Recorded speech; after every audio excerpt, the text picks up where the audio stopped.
A leitura a seguir por José Luiz Pereira da Costa é de traduções feitas a partir de material que está em domínio público ou que, pela limitação do espaço usado, se inclui no que se chama de fair use, ou uso lícito, porque não visa objetivo outro senão a difusão do pensamento de terceiros, dando devido crédito material e moral.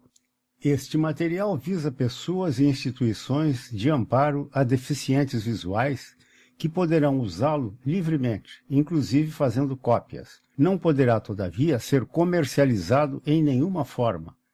Esta nota inicial, que constará dos capítulos, não pode ser omitida quando de eventuais cópias. Langston Hughes, 1929-1967. As notas biográficas sobre Langston Hughes encontram-se no volume 1 dessas antologias. Quem é Simple? Façanhas do Simple. Prefácio. Quem é Simple? Não posso honestamente afirmar, como fazem alguns autores, prefaciando seus trabalhos, que essa história não se baseia em pessoas vivas ou mortas. A verdade é que essas histórias se referem a muita gente, embora não a alguém especificamente. É impossível viver-se no Harlem e não conhecer pelo menos uma centena de Simples, 50 Joyces, 25 Zaritas, muitos Boyds e tantos Cousin, Minis e muitas cópias desses. Simple diz o que pensa. Mal havia sido publicado quando, certa noite, eu estive num café do Harlem e o dono disse: "Olha aqui, eu não sei de onde você tirou esse tipo, Jesse B. Simple, mas eu quero que você conheça um de meus fregueses que é exatamente como ele." E chamou um tipo lá do fundo do bar. "Olha como caminha", disse, "exatamente como Simple. E eu aposto que em menos de 2 minutos de conversa, ele estará dizendo que está de pé há muito tempo e o quanto seus joanetes machucam, exatamente como seu livro se inicia." O homem do bar tinha razão. Antes mesmo de chegar, o freguês foi gritando: "Homem, meus pés doem. Se você quer falar comigo, por que não foi até onde eu me encontrava? Eu fico de pé o dia todo." "E eu também, a noite toda", disse o homem do bar. Sem que eu falasse, um diálogo em muito semelhante ao que havia escrito no capítulo de abertura de meu livro, fazendo com que eu contemplasse maravilhado o quão próximo pode a vida estar da ficção e vice-versa. Simple, como um personagem, originou-se durante a guerra. Suas primeiras palavras vieram diretamente de um homem que viveu num prédio próximo ao que eu estava. Certa noite, dirigi-me a ele num bar das vizinhanças, quando ele disse: "Vamos até o quartinho. Quero te apresentar minha namorada." Fui e ele ofereceu-me uma cerveja.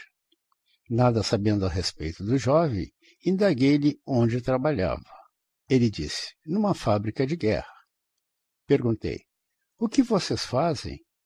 Disse: "Manivelas." Indaguei: "Que tipo de manivelas?" Retrucou: "Cara, eu não sei que tipo de manivela." Insisti: "Elas fazem girar carros, tanques, ônibus, aviões ou o quê?" Disse: "Eu não sei o que é manivela." No impasse, a namorada, um pouco à margem da ignorância do trabalho, disse: "Você está trabalhando lá faz já algum tempo. Parece que, por hora, você já deveria saber o que as manivelas manivelam." "Mulher", disse, "tu sabes que os brancos não dizem aos negros o que as manivelas manivelam." Este foi o início de Simple. Há muito eu perdi o contato com o sujeito que disse essa sentença. Mas a parte do mistério contido na indagação, o que as manivelas deste mundo manivelam, a quem elas pertencem e por quê, tem-se neste livro um personagem maravilhado e divertido ante os inúmeros problemas dos brancos, dos negros, enfim, das pessoas, inclusive de si mesmo. Ele fala da esposa que teve, a mulher que hoje ama e de sua escapadela de uma noite, a Zarita. Comumente, numa roda de chope, ele me conta seus casos, muitos divertidíssimos, mas alguns carregados com o sofrimento de sua alma tão intenso como a dor ocasional de seu joanete do pé direito. Às vezes, como diz um antigo blues, Simple manter-se-á rindo para não chorar. Mesmo então, continua rindo. Se não houvesse no Harlem muitos tipos geniais e comunicativos como Simple, eu jamais poderia escrever coisas de alguém, exatamente como ele. Ele, Simple, é um amigão. Espero que você goste dele também. Langston Hughes. Nova York, agosto de 1961. Os pés têm vida própria. Se queres saber algo sobre minha vida, disse Simple enquanto soprava a espuma do colarinho de seu copo de chope recém-trazido pelo garçom. Não olhes para minha cara, tampouco para minhas mãos. Olha meus pés e vê se podes calcular por quanto tempo tenho estado sobre eles. Não posso ver teus pés através dos sapatos, eu disse. Você não necessita olhar através de meus sapatos, disse Simple.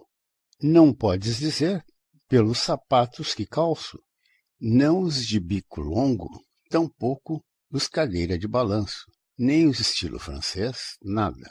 Nada senão um grande, comprido, largo e chato esparramado, ou os trançados, tressé, nada muito grande, comprido, largo e chato, que tenho estado de pé sobre estes pés um tempão e suportando duras penas. Eles não são chatos por eu ficar de pé em um bar, pois nesses costumo ficar sentado. Não dá para ver isso? Você sabe que eu não grudo num bar, a menos que ele tenha assentos, não sabe? Isso eu notei, disse, mas não consigo ligar isto com sua vida passada. Tudo que faço se liga a meu passado, de Virginia a Joyce, de minha esposa até Zarita, do leite de minha mãe até este copo de chope. Tudo se liga. Creio que não vai deixar de fazer a conexão quando do teu pagamento, com o dólar que recente emprestei, eu disse. E quem é Virginia? Você nunca me falou a respeito dela. Virginia é onde eu nasci, disse Simple. Eu teria de ter nascido num estado com nome de mulher, e por isso, desde então, elas nunca me deixaram em paz. Acho que estás te exibindo. Se as mulheres andassem dando tanto em cima de ti, não conseguirias ficar sentado em paz nesse banquinho de bar. E mais, não vi qualquer mulher vir até o bar te chamar para ir embora, como comumente fazem as mulheres dessas vizinhanças. É melhor que Joyce nem apareça atrás de mim, disse Simple. É por isso que eu e minha esposa rompemos. Eu não admito ser procurado por mulher num bar. Ademais, é prerrogativa de um homem simplesmente sentar-se num bar e tomar um traguinho de quando em vez. Como você liga essa prerrogativa masculina ao seu passado?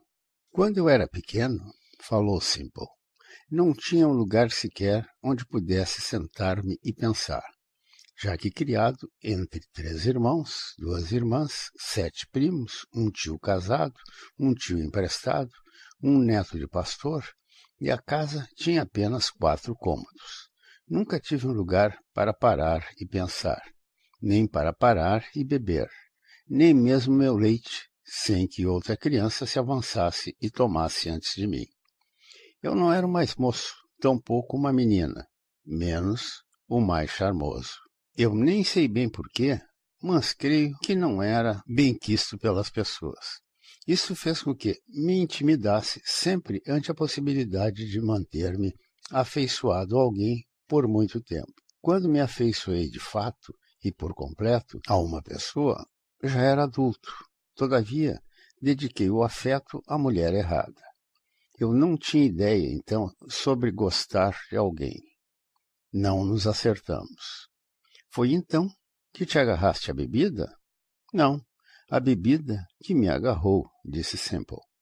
O uísque envolveu-me, sim, mas a cerveja se apossou de mim. Ao tempo em que me casei, cheguei ao ponto de achar uma garrafa de cerveja gelada tão boa quanto uma cama aconchegante, especialmente porque uma garrafa não podia falar e uma cama aquecida, sim. Eu não gosto que uma mulher fale muito comigo, quero dizer, a meu respeito. É por isso que gosto de Joyce. Ela geralmente fala sobre si mesma. Eu ainda estou contemplando o teu pé, eu disse. E podes crer, para mim, eles não revelam tua vida. Não são um livro aberto. Você tem olhos, disse Semple, mas eles não veem, contrapôs Semple. Estes pés já calcaram pedras desde Rock of Ages até a esquina da rua 135 com a Lenox. Estes pés já aguentaram tudo, desde um fardo de algodão até uma mulher faminta. Estes pés caminharam milhares de quilômetros trabalhando para os brancos e outros tantos, ombro a ombro com os negros. Estes pés juntaram-se em altares, pocilgas, sopões de pobres, botequins, cemitérios, portas de cozinhas, bancas do bicho, santas casas, escritórios de desempregados, balcões de seguro, desemprego, enfim, todo tipo de fila, desde a do sopão até a do chope. Se eu tivesse 4 pés, poderia ter permanecido por mais tempo em mais lugares. Do jeito que está, vesti 700 pares de sapato, 89 tênis, 12 sandálias de verão e 6 mocassins. As meias que esses pés compraram poderiam encher um novelo de tecelagem. Os calos que cortei teriam tornado sem fio uma navalha alemã. Os joanetes que esqueci fariam você pensar de agora até o juízo final. Se alguém escrevesse a história de minha vida, certamente teria de iniciá-la por meus pés. Teus pés não são assim tão extraordinários, eu disse. Ademais, tudo o que estás dizendo tem a forma da generalidade. Me diz especificamente algo que teus pés tenham feito que os tornem diferentes dos demais deste mundo de Deus. Diz, apenas uma. Você pode ver aquela vitrina na loja de banco do outro lado da rua? Indagou Semple. Bem, agora olha para este pé aqui, o direito. Ele quebrou, bem no meio, aquela vitrine nos distúrbios do Harlem. Nenhum outro pé no mundo quebrou a vitrine ali, senão este aqui. E o esquerdo pôs-me em desabalada correria assim que o direito tocou no chão. Naquela noite, os pés de mais ninguém, senão estes dois aqui, conseguiram me salvar dos policiais. E não me venha dizer que estes pés não têm vida própria. Que feio, eu disse, andando por aí a quebrar as vitrines dos outros. Por quê? Por quê? Disse Semple. Você tem de indagar a meu trisavô por quê. Ele deve ter sido um ultra simple.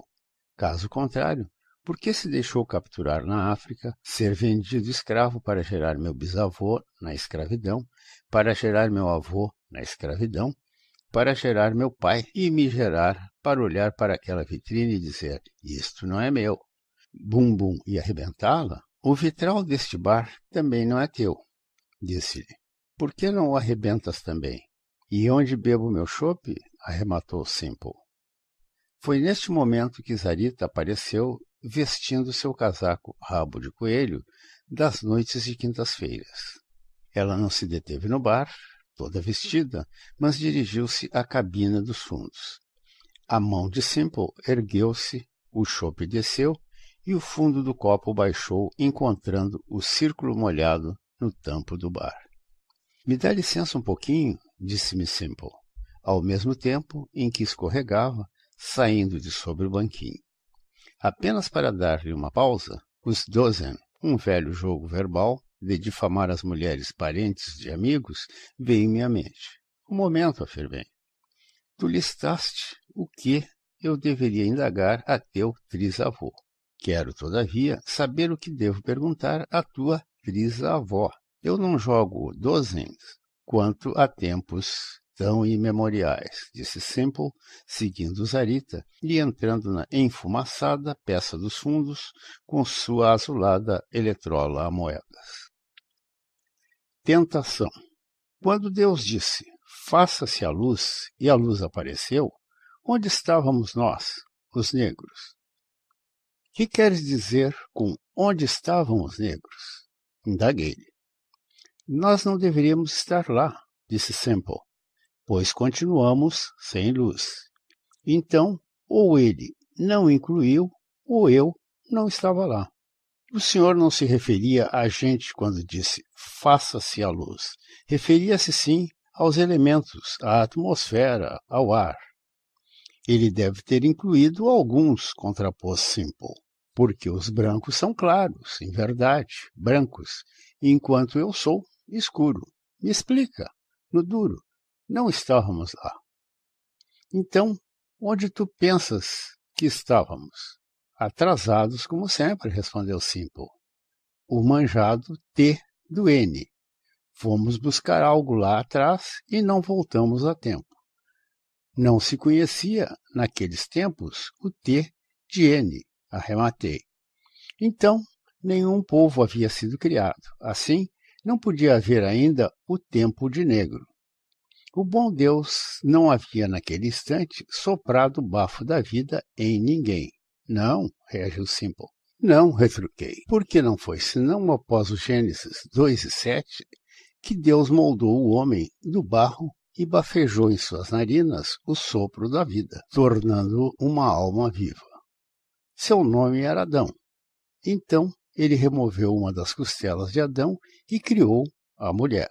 Aí começou a confusão, disse Simple. Graças a Deus que eram ambos brancos. Como é que tu sabes que Adão e Eva eram brancos? Indaguei. Quando eu era criança, os via nos missais da escola dominical. Desde que passei a frequentar a escola dominical, os conheci brancos. É por isso que quero saber onde estávamos nós, os negros, quando o Senhor disse, faça-se a luz. Cara, tu tens um complexo de cor tão forte que queres ligá-lo à Bíblia. Não, não tenho. Só quero saber como chegaram à conclusão de que Adão e Eva eram brancos. Se tivessem surgido negros, o mundo não estaria no dilema atual. Eva deveria ter ignorado aquela serpente. Aliás, não conheço sequer um negro que goste de cobras. A serpente é um símbolo, contrapôs. Um símbolo de tentação e pecado. E o símbolo seria o mesmo, não importa a raça. Não estou falando sobre símbolos, disse Simple. Falo sobre o dia em que Eva apanhou aquela maçã e levou-a para Adão. E, daí em diante, a raça humana entrou em sérios problemas. Não há negra viva que apanharia a maçã dada por uma cobra e jamais entregaria ao marido uma maçã de cobras. Adão e Eva são símbolos também, disse-lhe. Você também é simplório, contrapôs Simple. Eu apenas desejo que nós, os negros, estivéssemos por perto, em algum lugar, no início. Não sei onde estávamos quando o Éden era um pomar, mas sei que não participamos de qualquer das colheitas. Se tivéssemos, não seríamos tão pobres hoje. Os brancos começaram antes e continuam à frente. Olha para mim. Estou olhando, repliquei. Feito à imagem de Deus, disse Simple. Mas eu jamais vi alguém como eu nos missais da escola dominical. Provavelmente ninguém se parecia contigo nos dias bíblicos. O negro americano não existia no AC. Tu és um produto do Cáucaso e África, Harlem e Dixie. Tu estás condicionado completamente por nosso meio ambiente, nossa atualidade. Não tem sido fácil, disse Simple, mas sou ainda um filho de Deus. No sentido cósmico, somos todos filhos de Deus. Batizaram-me, acrescentou Simple. Também recebi os olhos da crisma. Quando era criança, passei pelo banco das lamúrias. Me converti. Ouvi o sermão de Daddy Grace e Pai Divino. Lamuriei-me com Elder Lawson e rezei com Adam Powell. Também frequentei os episcopais junto com Joyce.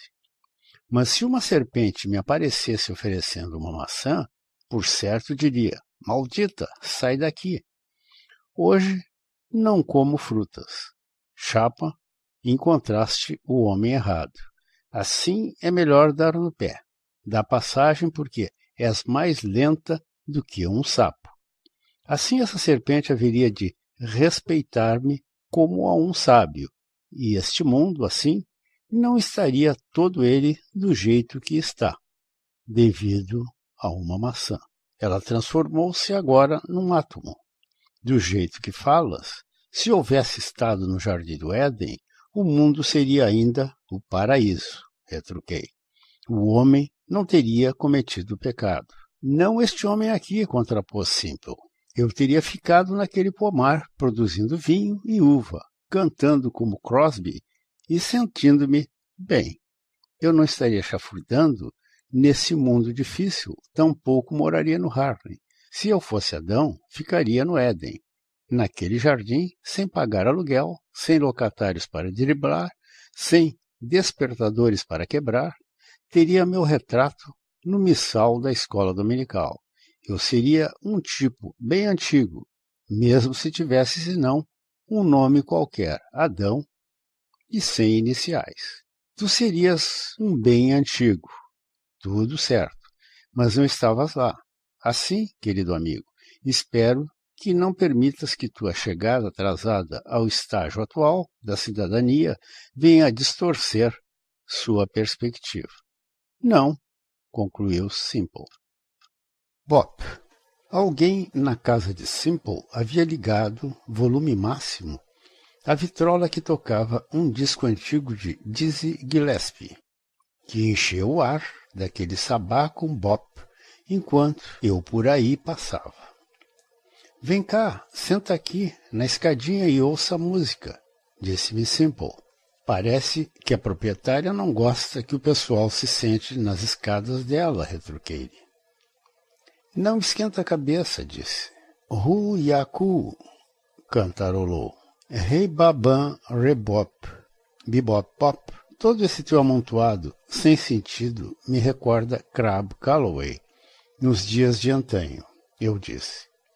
Em torno de 1930, quando ele fazia sucesso com Ridu, Ridu, Ru, Ridu, Ridu, Ri. Nada disto, contestou Simple, nada mesmo. Rebop, para mim, soa a antanho, insisti. Não, reafirmou Simple. Meu chapa, você está errado. A mais, não era rebop, era bebop. Onde está a diferença, indaguei-lhe, entre ri e bi? Um bocado, disse Simple. Rebop é uma imitação, do jeito que a maioria dos garotos brancos fazem. Bebop é para valer, é o jeito como os garotos negros atuam. Você vê raça em tudo, disse-lhe. Até na música. Está em tudo, contrapôs Simple. De qualquer forma, bebop já era, foi, acabou. Pode ter se acabado, mas seu embalo mantém-se de fundo, disse Simple. Bebop era, por certo, uma música de negros, por isto era muito difícil de ser imitada pelos brancos. Todavia, uns poucos brancos conseguem executá-la direitinho. E não tem mistério. Eles se acomodam e ficam ouvindo, a noite inteira, Dizzy, Thelonious, Tad Dameron, Charlie Parker, também Mary Lou. Compram também seus discos e ficam absorvendo cada um de seus truques. Os cantores criavam sempre novas frases no bebop. Assim, os brancos os repetiam sem saber exatamente o que estavam dizendo. Não sabem mesmo hoje. Isso tudo me dá a impressão de sílabas sem sentido. Sem sentido nada, clamou Simple. Bop tem significado, e muito. Que tipo de sentido? Você não deve saber a origem do Bop? Disse-me Simple, estupefato com minha ignorância. Não, eu não sei. De onde? Indaguei-lhe. Da polícia, disse-me. Que queres dizer com da polícia? Da polícia batendo com os cacetetes na cabeça dos negros. Sempre que um tira bate na cabeça com um cacetete, o velho porrete soava bop, bop, bebop, bebop, mop, mop.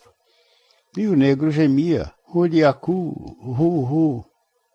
O tira prosseguia, mop, mop, bebop, mop. E daí que surgiu o bebop, da inserção do ruído do cacetete na cabeça de alguns negros nas notas que saíam de suas cornetas, saxofones e pianos que tocavam. Você acha isso sem sentido? Se é verdade, eu não vejo assim. É por isso que a maioria dos brancos não consegue sentir o bop. Disse Simple, que arrematou. Os brancos não têm a cabeça espancada, apenas por serem brancos. Quanto a mim, qualquer polícia tem o direito de deter-me, bater em minha cabeça, apenas porque sou negro. Em partes desta América, assim que um polícia me enxerga, vai indagando. Rapaz, o que estás fazendo nessa zona? Eu respondo, vindo do trabalho, senhor. Ele indaga, onde trabalhas? Então, tenho de contar-lhe toda a minha vida, porque sou um negro transitando numa área de brancos. E se minhas respostas não lhe satisfazem, bop, mop, bebop, mop, mesmo que não atinjam minha cabeça, já feriram meu ser. Um negro deve viver dias negros. O bop nasce dos dias negros. Daí porque o bop é ressentido, selvagem, frenético, louco. É impossível de ser gerado, a menos que você tenha vivido dias negros. Pessoas que não sofreram não podem produzir bebop, tampouco apreciá-lo. Eles consideram o bop como sem sentido, como você o faz. Pensam que é apenas louco, louco. Não sabem que o bop é também ressentida loucura, triste loucura, frenética e selvagem loucura, gerado na dor da cabeça de alguém. Isto é o bop. Aqueles negros que começaram tudo isso sabem muito bem o que bop significa. Tua história me deixou deprimido, disse-lhe. Sua insensibilidade me deprime, disse-me Simple. Senso. Quanto padecimento eu passei nesta vida, disse Simple, que não será de estranhar que eu nasci jovem, negro, não eleitor, pobre e faminto, em um estado onde os brancos sequer contam os negros quando do recenseamento. Meu pai dizia que ele jamais fora contado pelo governo dos Estados Unidos. E não há como encontrar, seja lá onde for, minha certidão de nascimento. Apenas quando fui no Harlem, que um agente recenseador apareceu em minha casa, indagando onde eu havia nascido e por quê. Também minha idade e se eu ainda continuava vivo. Sim, disse-lhe, apesar de tudo. De tudo o quê? Indagou-me o agente. Dê-me os dados. Todos meus calos e joanetes, disse-lhe. Nós já nascemos com calos nos pés. A maioria dos negros adquirem os calos muito jovens. Devem ser hereditários. Quanto aos joanetes, parece que se desenvolvem com naturalidade, pois ficamos muito tempo de pé. Estes pés aqui já estiveram apoiando-me em todo lugar, desde filas do sopão até as de alistamento militar compulsório. Suportaram de tudo, desde embalar cadáveres até uma mulher faminta. Meus pés percorreram 10.000 milhas levando mensagens para os brancos e caminharam outros 10.000 para agradar os negros. Meus pés estiveram em frente a altares, em bancas de jogo, botequins, cemitérios, portas de cozinha, escritórios de desempregados, balcões de seguro-desemprego. Você pode crer, meus pés merecem ser incluídos nesse censo, arrematei. Então, passei a dar-lhe conta de como tem ajudado a indústria americana do sapato a progredir graças ao dinheiro que gastei vestindo meus pés.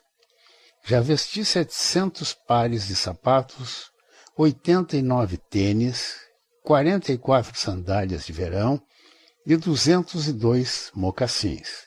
As meias que meus sapatos calçaram poderiam erguer uma indústria têxtil.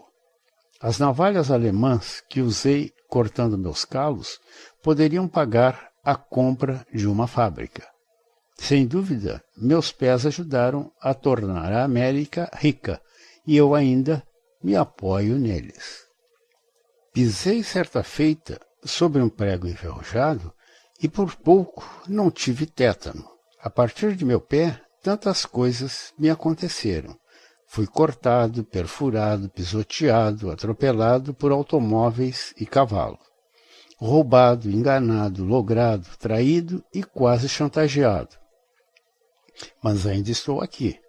Fui afastado, demitido e não readmitido, segregado, insultado, eliminado, internado, encarcerado, abandonado com a mala. E tive negado qualquer alívio.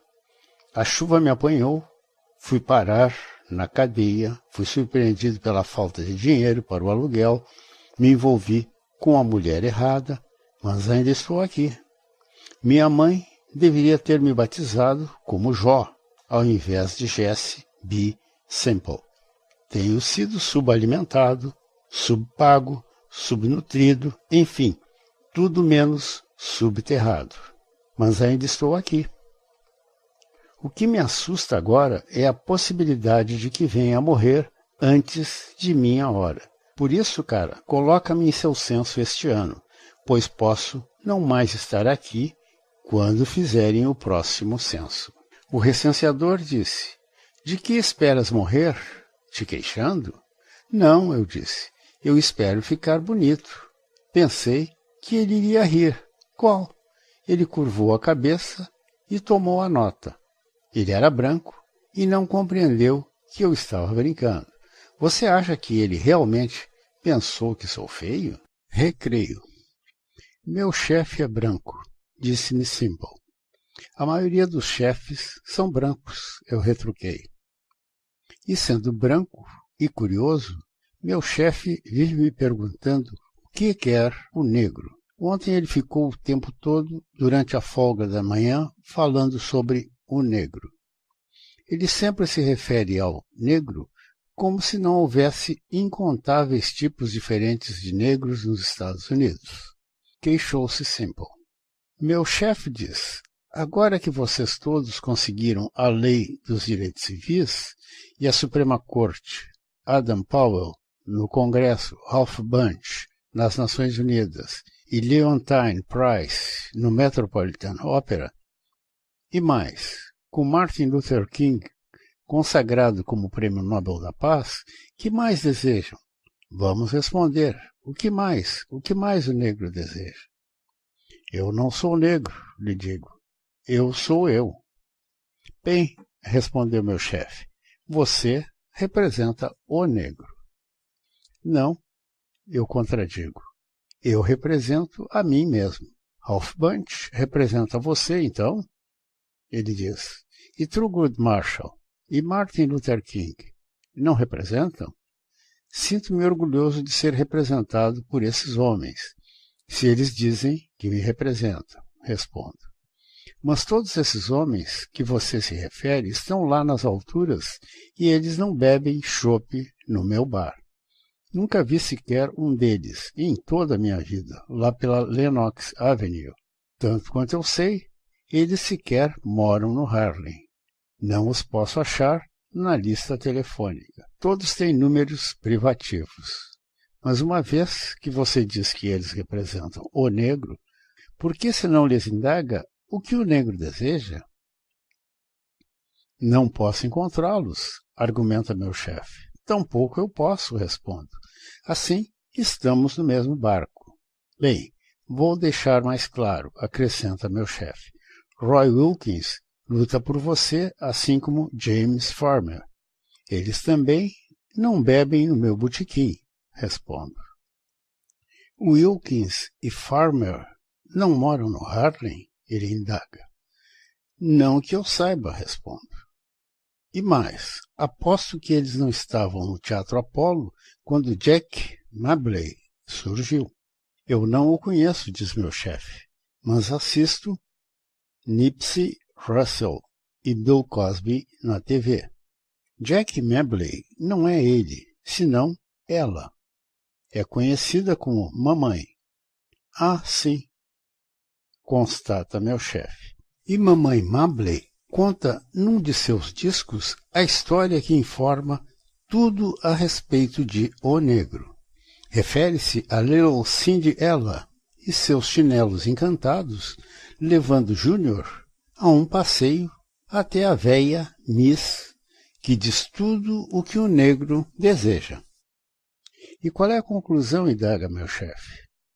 Quando o relógio soa meia-noite, Little Cindy Ella está dançando com o presidente da Ku Klux Klan, conta a mamãe. Mas quando ele repica meio-dia, Cindy Ella volta a ser o que ela é, negra, e sua peruca loira se transforma num cachecol, e seu julgamento ocorre na semana seguinte. Um conto simbólico, diz meu chefe, significando, acredito, que o negro está numa prisão. Mas você não está preso. Isso é o que você pensa, retruco. Bom, você insiste que não é o negro? Diz meu chefe. Não, não sou. Eu sou este negro. Então o que você quer? Me pergunta o chefe. Sair da prisão, respondo. Que prisão? A prisão que você me enclausurou. Eu? Grita meu chefe. Eu não te prendi na cadeia. Por que, rapaz? Eu gosto de você. Eu sou um liberal. Votei em Kennedy e desta feita em Johnson. Eu acredito na integração, pois agora que conseguiu tudo isto, o que mais deseja?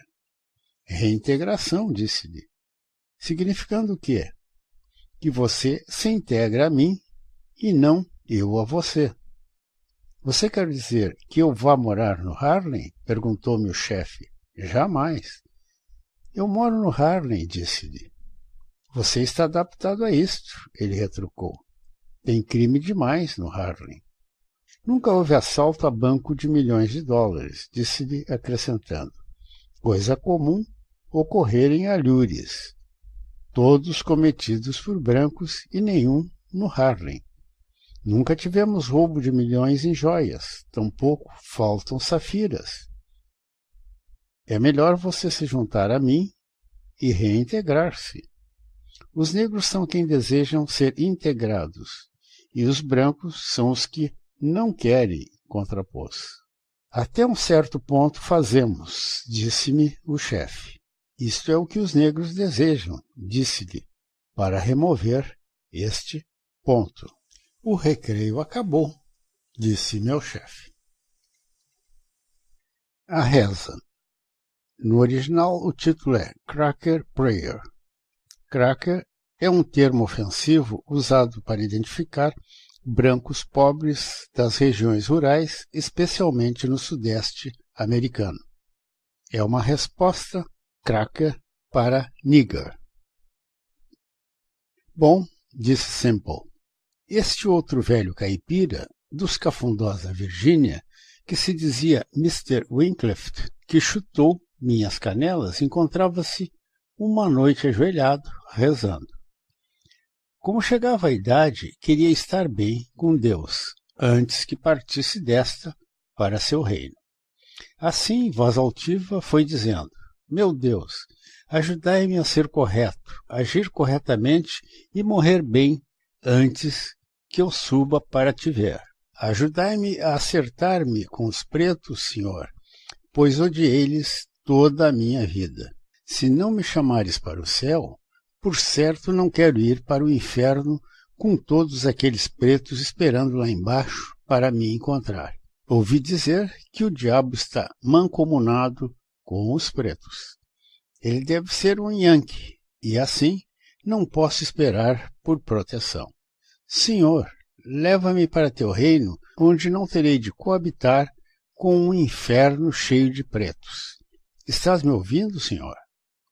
Deus respondeu-lhe dizendo: Eu te ouvi, coronel Cushenberry. O que mais desejas de mim?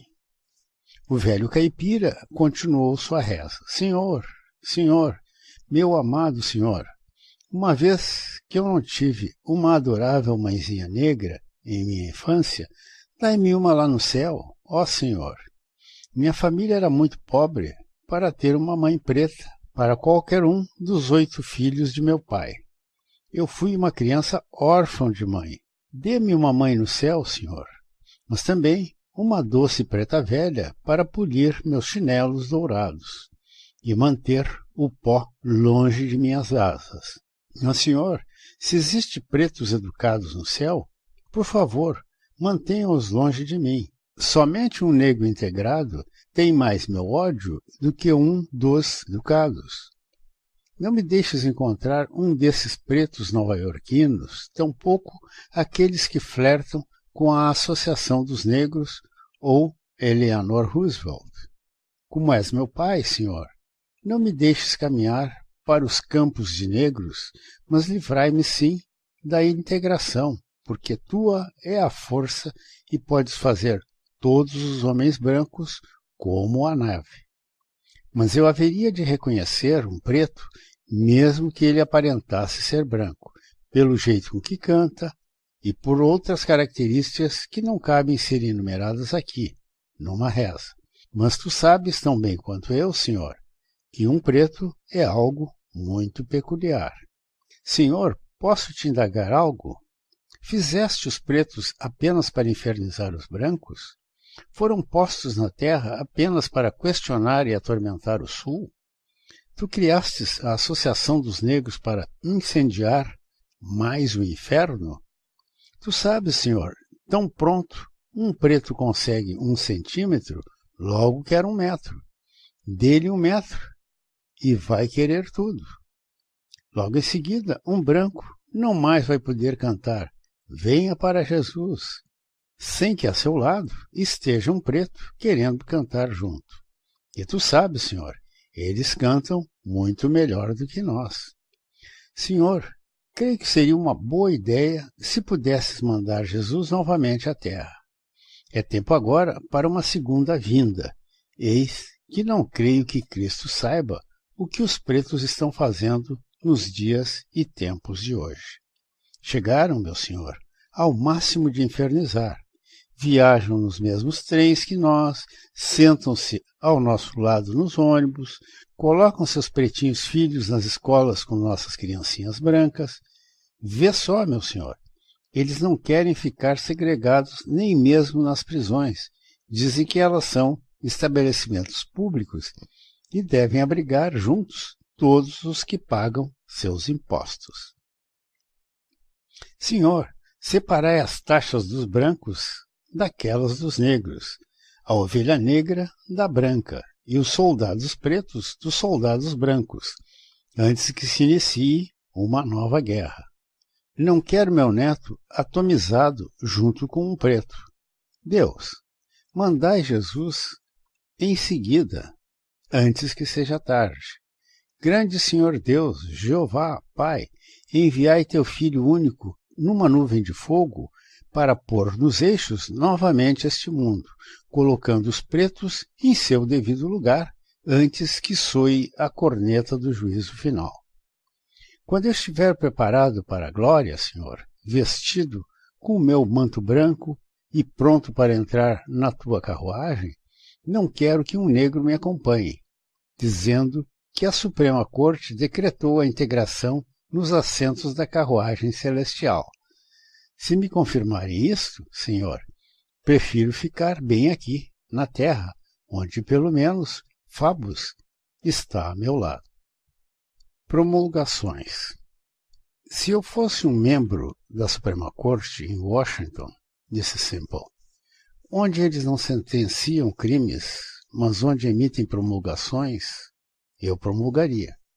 Naquele ambiente sóbrio, de uma escadaria longa, um saguão almajestoso, antecedido por pilares de mármore, encimado pela águia americana, eu bateria o meu martelo e promulgaria. Promulgaria o quê? Indaguei. Leis, ele respondeu. Após essas promulgações, eu promulgaria outra para obrigar as pessoas a cumprir minhas leis. Não vejo sentido algum em passar leis que ninguém as cumpre. O que aconteceria se as pessoas não obedecessem tuas promulgações? Indaguei-lhe. Iriam penar, respondeu. Eu não iria ficar sentado naquela Suprema Corte recebendo um grande salário apenas para ficar pondo coisas no papel. Ficaria vestindo minha beca, observando ver minhas leis serem cumpridas. Eu empunharia minha espada com a Bíblia, preparando-me para a guerra. Por exemplo, amai a teu próximo como a ti mesmo. O primeiro homem que fosse apanhado amando menos ao vizinho do que a si mesmo, eu o obrigaria a trocar de lugar com esse vizinho. O rico com o pobre, o branco com o negro, e o governador Faubus comigo. Sei que perdeste o juízo, disse-lhe. Como poderia atingir tão amplo objetivo? Com a educação, disse Simple, que favorece aos brancos. Eu faria o governador Faubus voltar à escola novamente em Little Rock e estudar com os estudantes integrados e aprender novamente as coisas da vida. Estás me dizendo que o farias? Eu contrapus, mas não como o farias. Como poderias obrigar Faubus a fazer algo?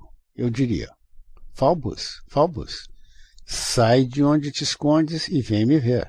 A mim, Jess B., que promulgou que deves vir aqui na minha presença. Decreto que de agora em diante haja direito e continues assim. Remove essa máscara de ignorância e ódio e vai estudar sua história. Você ainda não aprendeu que imposto sem representação é tirania, o que eu aprendi no primário. Você também não aprendeu que todos os homens são criados iguais, o que aprendi antes de deixar a escola. Educa-te, Faubus, assim poderás dirigir melhor teu estado. Supondo-se que ele não preste atenção ao que dizes. Então, eu sopraria uma coisinha em seu ouvido. Diria que dados secretos, em meu poder, dão conta de que ele tem um pouquinho de sangue negro. E enquanto ele se recobraria desse impacto, eu continuaria com outros fatos. Governador Faubus, você sabe que seu tetravô era negro? Ele responderia o quê? Eu diria, olha aqui, governador, eu sou seu primo terceiro. Com isto, Faubus tontearia, e enquanto estivesse assim, eu o levaria até uma escola mista. Quando ele se recobrasse, estaria integrado também. Assim faria valer minhas promulgações, arrematou Simple. Devo imaginar que rapidamente te tornarias uma figura nacional com retratos no Time, Newsweek, Ebony e Jet. Sim, e mais. Nas minhas folgas, me debruçaria sobre seu ângulo internacional. Convocaria uma reunião de cúpula, pondo à mesa chefes de Estado de importantes países do mundo. Posso concluir que te afastarias por certo tempo da magistratura, tornando-te um diplomata. A hip to Matt, um internacionalista, disse Semple, cuidando dos outros, não de mim mesmo. Encarregaria meu meirinho de informar a minha secretária particular para que desse conta de meu assessor para que me entregasse minha pasta. Vestiria minha casaca, calças listradas, chapéu de cano alto e embarcaria na minha limusine, dirigindo-me então para a reunião de cúpula, aparentando um nobre inglês. Uma coisa, entretanto, tornaria a cena diferente. Eu seria negro.